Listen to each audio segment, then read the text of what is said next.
My father died on a Tuesday, and by Friday, my stepbrother had already changed the locks on the house. I didn't find out until I showed up with a casserole dish my neighbor had sent over, some kind of condolence lasagna that I didn't have the heart to refuse. And my key wouldn't turn. I stood there on the porch of the house I grew up in, the one my father had bought before I was born, the one where my mother had planted rose bushes along the front walk that still bloomed every April, and I just stared at the door like it owed me an explanation. My stepbrother's name is Garrett. He's 2 years older than me, big through the shoulders, the kind of man who takes up space in a room without apology. His mother, Delia, married my father when I was 11. Garrett was 13, and he made it very clear from the beginning that he had no interest in pretending we were a family. He called my dad Frank, never dad, never anything warmer than that. He ate dinner with his headphones on. He counted down the days until he could leave for college, and when he finally did, we all exhaled a little. But he came back. They always come back.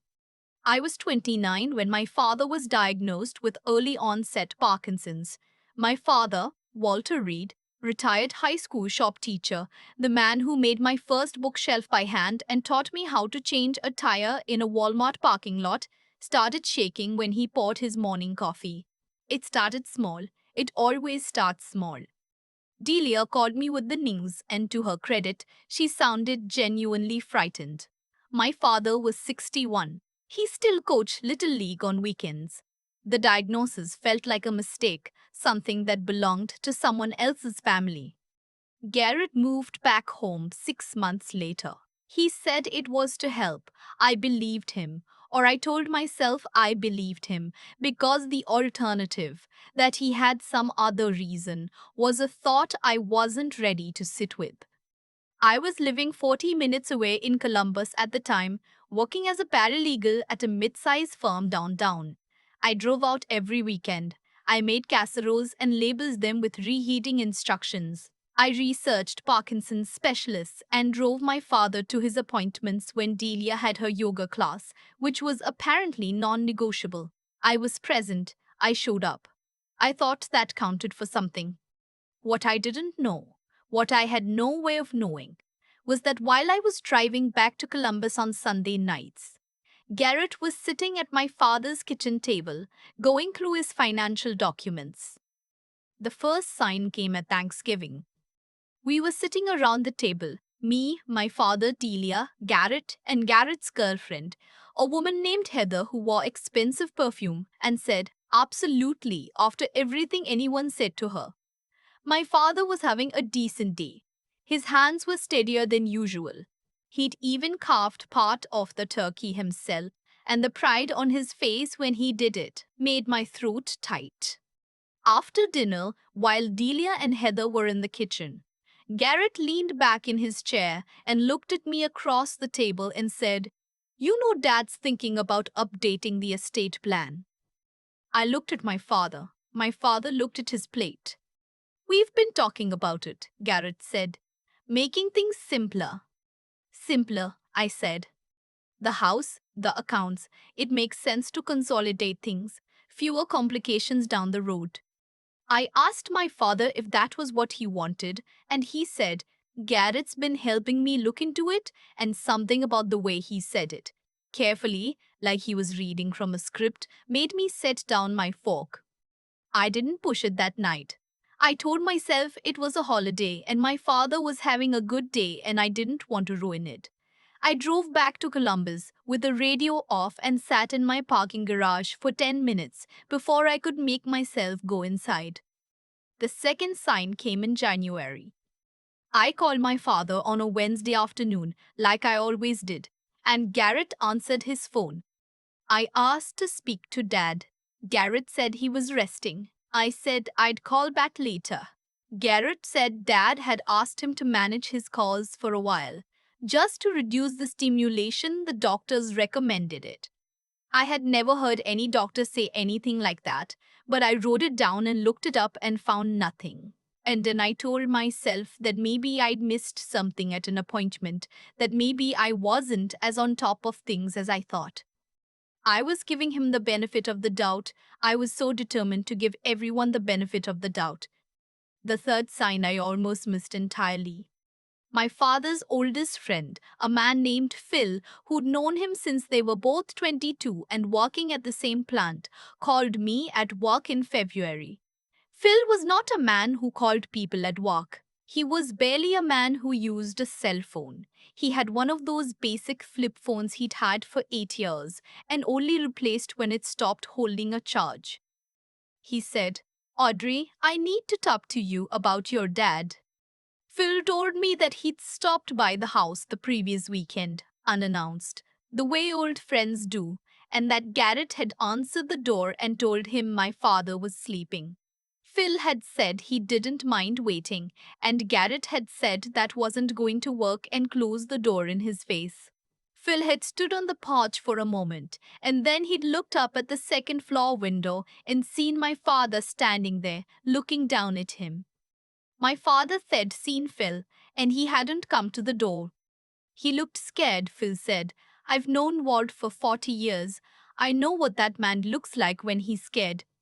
I drove out to the house the next morning without telling anyone I was coming. Garrett answered the door. He looked surprised to see me, and then he rearranged his face into something neutral and said, "Audrey, what are you doing here on a Thursday?"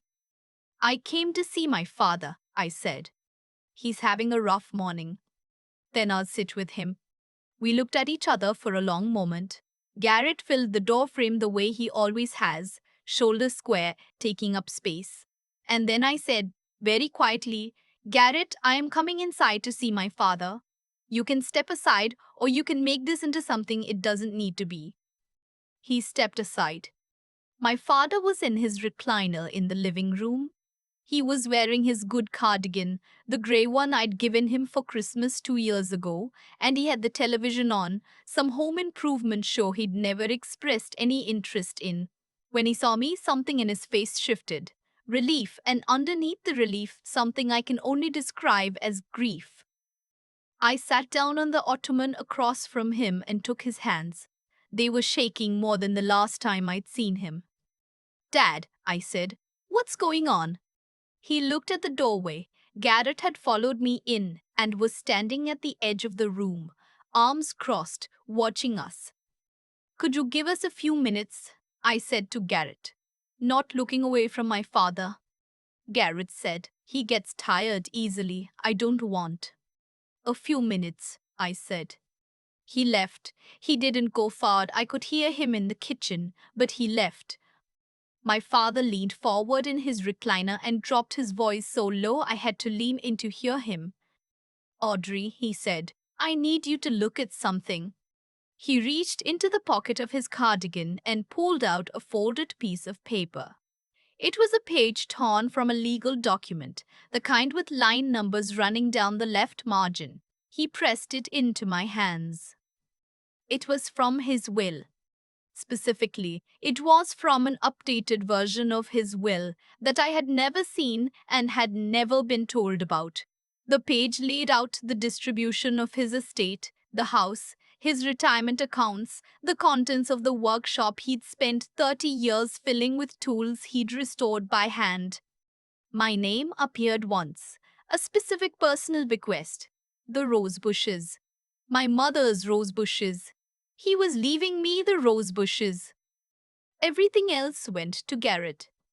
I sat there with that piece of paper in my hands, and I could hear the home improvement show on the television, and I could hear Garrett moving around in the kitchen, and I thought about the 11-year-old girl who had stood in this living room and been told that Garrett was her new family. And I thought about every Sunday night drive back to Columbus, every casserole dish, every appointment I'd sat through, every time I'd told myself that showing up was enough. "Dad," I said, "did you want this?" He looked at me for a long time. "He said you were overwhelmed," my father said.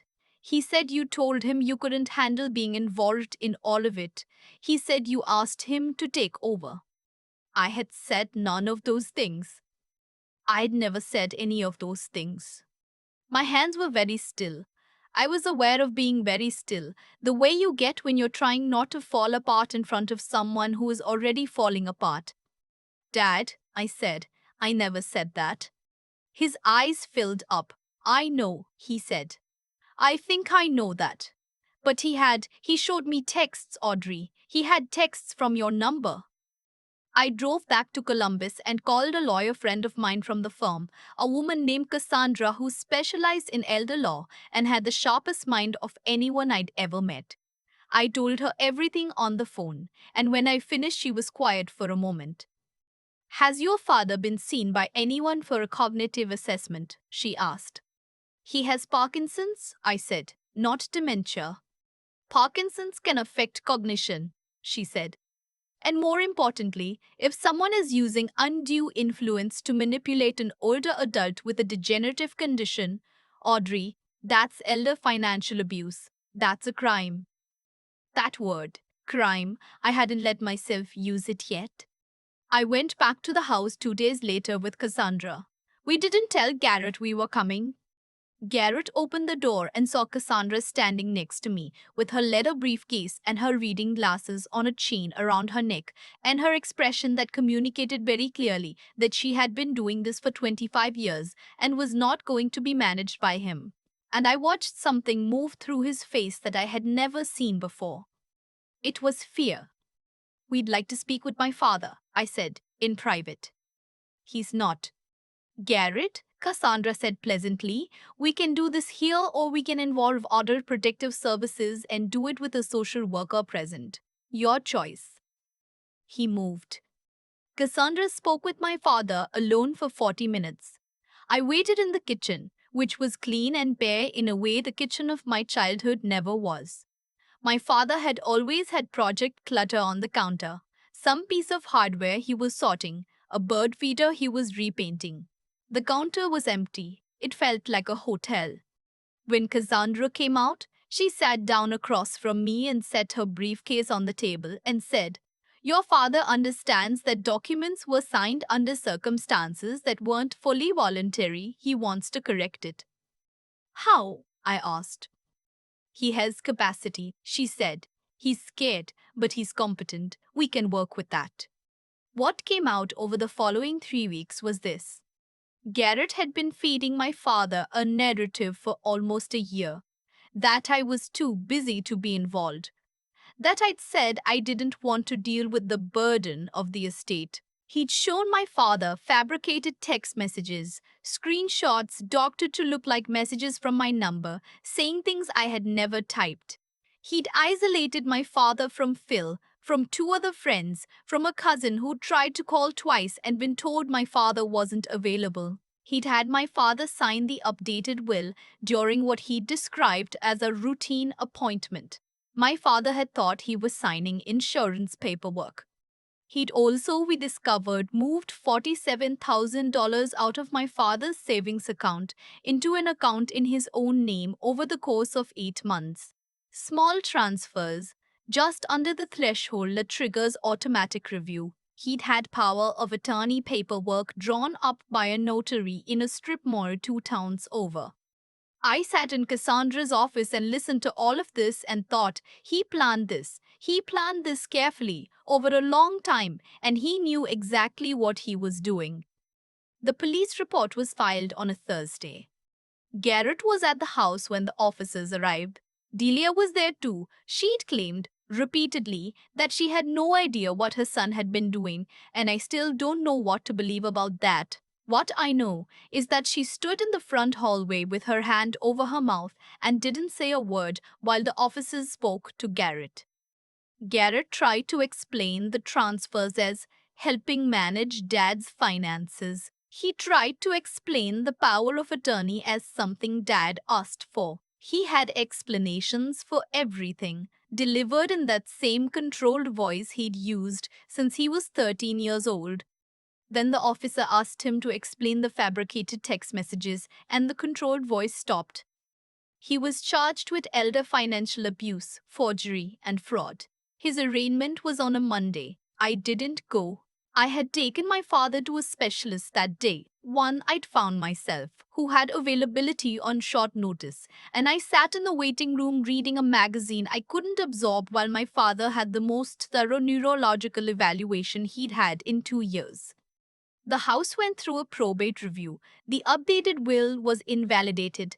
My father's original estate plan, which left the house and the bulk of his assets to me, with a reasonable provision for Delia during her lifetime, was restored.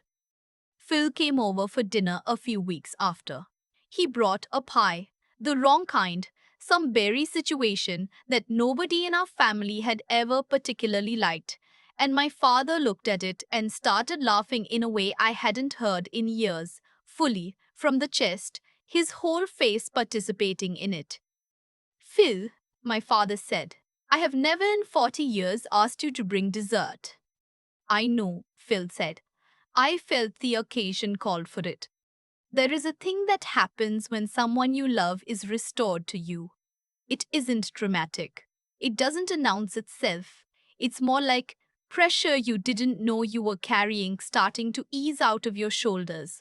My father was still sick. Parkinson's doesn't get renegotiated because the legal situation resolves. His hand still shook. He still had bad days and worse days. But he was mine again. He was reachable. He picked up the phone when I called. That spring, I drove out on a Saturday morning in April and helped him prune my mother's rose bushes, the ones that weren't, as it turned out, going anywhere. My father handed me the clippers and stood back and watched, and after a while he said, I'm sorry I believed him. I made one cut, came through a dead cane and let it fall. You were scared, I said, and he knew exactly how to use that. The roses bloomed 6 weeks later. I have a photo of my father standing next to them in his grey cardigan, squinting in the April light, both hands wrapped around a coffee mug to steady them. I keep it on my desk at work. Some people count on you being too tired to fight back. They calculate very precisely the exact amount of weight they can put on you before you buckle. What they don't account for is the moment you stop trying to give them the benefit of the doubt and start paying attention to what's actually in front of you. Garrett is awaiting trial. Delia has moved to her sister's place in Tucson. The house is quiet in the way houses are when the people in them have stopped pretending. My father said Tuesday night in February, when the temperature had me on a Tuesday the last word on a Tuesday cooperated. He said, come out this weekend, I want to show you. I said, I'll be there Saturday morning. And I was. I still think about the piece of paper my father kept folded in his cardigan pocket. Not the legal document itself, but the fact that he'd torn that page out and held on to it. That he'd waited in that recliner, in that quiet house, for someone to come. He could have called me. I know that. And I've spent some time sitting with the complicated truth that he didn't. That fear had gotten so thoroughly into the walls of that house that he didn't trust a phone call to be private. But he kept that page. He held on to it. And when I walked through the door, he knew exactly which pocket it was in. That's what Garrett never understood about my father. He read him as a sick old man who could be managed. He saw the shaking hands and the slower speech and the way my father sometimes lost a word mid-sentence, and he calculated that this was a person who could be rewritten. What he missed, what people like him always miss, is that being physically vulnerable and being mentally present are not the same thing. My father knew. He knew something was wrong. He just needed someone to stand in the room with him long enough to say it out loud. I've thought a lot about what it actually took to get through those months. Not the legal part. Cassandra handled most of that with a competence that still impresses me. But the part before, the part where I had to stop extending goodwill I hadn't verified was deserved. That's harder than it sounds.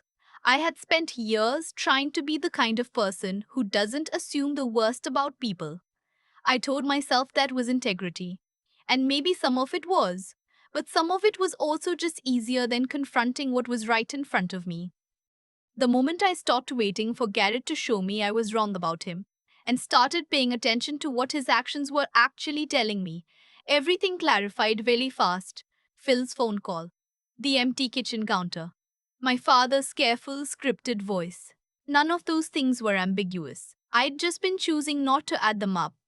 There's a version of this story where I keep giving the benefit of the doubt for another 6 months, where my father signs more documents, where the money is gone and the house is transferred, and by the time anyone pays attention, the legal options are narrow and expensive and exhausting.